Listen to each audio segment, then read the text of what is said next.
Le samedi, dans l'après-midi, nous avons reçu la visite de la DATU, qui relève du ministère de l'Habitat, accompagné des policiers et des gendarmes qui sont venus mettre des croix. Moi-même, je les ai guidés.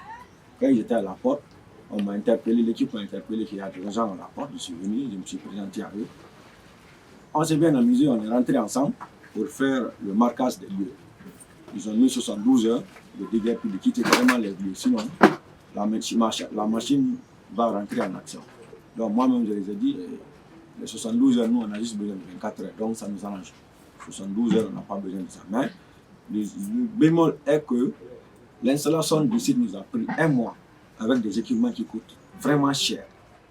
Donc on ne peut pas enlever tous ces équipements en moins de 24 heures. Une doléance, si vous pouvez vraiment nous aider à avoir au moins 1 ou 2 jours supplémentaires sur les 72 heures, ça va trouver qu'on a fait le festival, mais pour que nous puissions avoir le temps d'enlever nos équipements qui nous restent installés.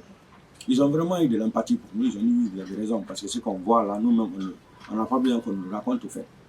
Donc ils vont remonter l'information au supérieur, fort malheureusement à 2 heures du matin, pendant que tout le monde venait à peine de rentrer à la maison.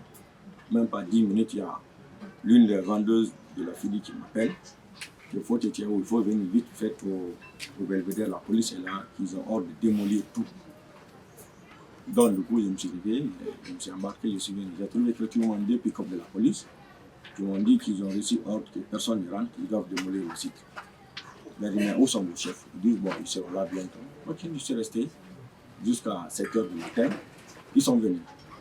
La même délégation qui était venue pendant la journée avec qui j'ai échangé, c'est la même délégation qui est revenue le matin. J'ai dit, je me suis présenté encore à eux, j'ai dit, mais je ne comprends pas. Vous nous avez dit dans la journée qu'on a 72 heures pour quitter le site. Mais là, à quelques heures, vous revenez encore. C'est vraiment, le choc est énorme. Ils m'ont dit, ben, malheureusement, c'est pas nous, on a reçu l'ordre de tout démolir, en fait, donc, vous avez jusqu'au petit matin avant l'arrivée de la machine, essayer d'enlever tout. J'ai dit, mais vous pouvez vous mettre à ma place, je suis seul sur le terrain. Les autres, ils sont rentrés, ils sont épuisés, ils sont en train de se reposer. Je ne peux pas décrocher tout ça là.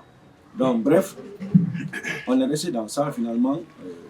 On a vu que c'était vraiment impossible, on ne pouvait rien faire. On a lancé aussi une information parce que beaucoup de monde s'apprêtait à venir le dimanche sur le site pour cultiver le festival, plus que c'est le week-end. On a passé le communiqué sur la page du festival en informant les citoyens que fort malheureusement, le festival a été interrompu pour cause parce qu'il ne va quitter le site qui abrite le festival. C'est un site qui ne nous appartient pas. On a loué le site avec les gestionnaires du site. Donc, c'est ce qui s'est passé. La machine est rentrée en action, ils sont venus. Donc, car la perte est énorme. C'est vraiment énorme. Donc, c'est ce, je vais vous citer quelques objets et quelques dégâts qu'on a pu enregistrer. Le budget de ce festival, c'est connu de tous. Ça nous a pris d'une année de travail. Le budget de ce festival, c'est plus d'1 milliard. C'est connu, c'est pas caché. C'est plus d'1 milliard. Il ne faut pas voir juste le jour du festival. Les préalables avant d'arriver au festival, ça nous a pris 9 mois. Quand on a commencé la com, ça nous a pris 9 mois. Donc le budget du festival, c'est plus d'1 milliard. Voilà. Dans ça, il y a eu 30 stands de la FIDI où au minimum les vendeuses vendaient en moyenne 40 kg de riz par jour. C'était normal. Ces stands ont été démolis. Carrément, ça a été démoli. Il y a 20 stands de boissons locales. C'est des milliers de bouteilles de jus qui sont parties. C'est avec le Toiboy qui était là-bas. On ne savait pas qu'on ne pouvait pas nous mettre à surveiller les choses. On était inquiets au déguerpissement pour enlever les équipements. Donc, il y a eu du Toiboy. On s'est retrouvés. Après, quand on a eu l'esprit tranquille, on a vu qu'il y a eu des manquants qui ne répondaient pas à l'appel. Plus de 1000 bouteilles de boissons de jus. Au-delà de ça, il y avait 15 stands d'exposition. Vous savez, l'objectif des objectifs de ce festival, au-delà de célébrer les gammes, c'est de nous battre pour la promotion du contenu local. Donc l'objectif principal est de faire en sorte que la FIDI soit reconnue comme un patrimoine national, car c'est notre identité culinaire. Donc au-delà de ça, que la FIDI soit reconnue comme un patrimoine universel de l'UNESCO.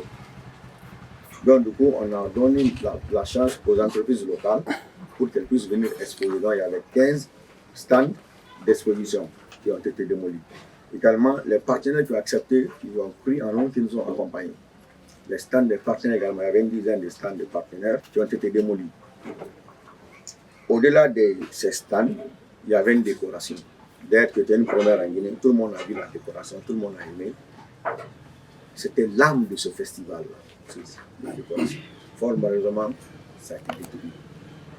Le dégât est inestimable, ça a été détruit. La décoration a été carrément détruite. Des ventilateurs de nos partenaires aussi, les stands d'exposition et des partenaires, ont été volés. On ne connaît pas, on n'a pas pris de répertorier tout, mais il y a eu des ventilateurs qui ont été volés.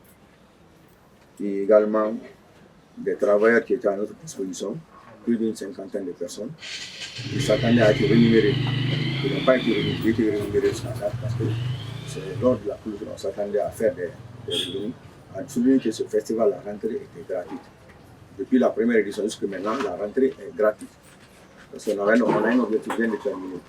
On veut célébrer la nation guinéenne à travers sa recette culinaire, qui est de la fille qui se résout partout en Guinée. Et ces travailleurs, nos collaborateurs n'ont pas été rémunérés jusqu'à date parce qu'il était question après le festival de les rémunérer. Au-delà de ces travailleurs, il y a une autre rumeur qui nous inquiète. Voilà la raison de vous avoir réunis ce matin. Cet après-midi. Il circule comme rumeur que nous avons été contactés par les autorités qui nous ont dédommagé. Je m'inscris en archive faux, je dis que c'est des contre-vérités. C'est des contre-vérités. Je le dis, je suis catégorique là-dessus. Toute l'équipe est catégorique là-dessus.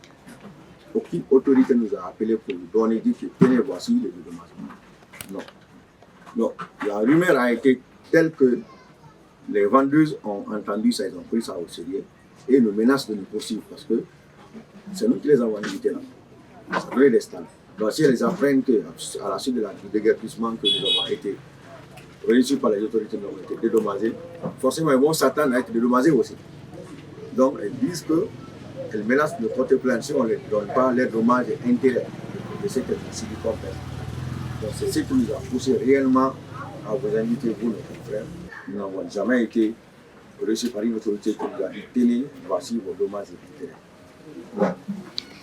Et au-delà de ça, nous avons réalisé un son, nous avons produit un son et un clip. D'ailleurs, ceux qui ont été au festival ont entendu le son qui jouait, qui passait en boucle. Et il y a une dizaine d'artistes vedettes qui ont été regroupés sur le son. D'ailleurs, nous avons prévu de les rémunérer après le festival. Mais malheureusement, ce rêve-là n'a pas été réalisé parce que le dernier jour auquel on s'attendait à tout n'a pas été honorifique.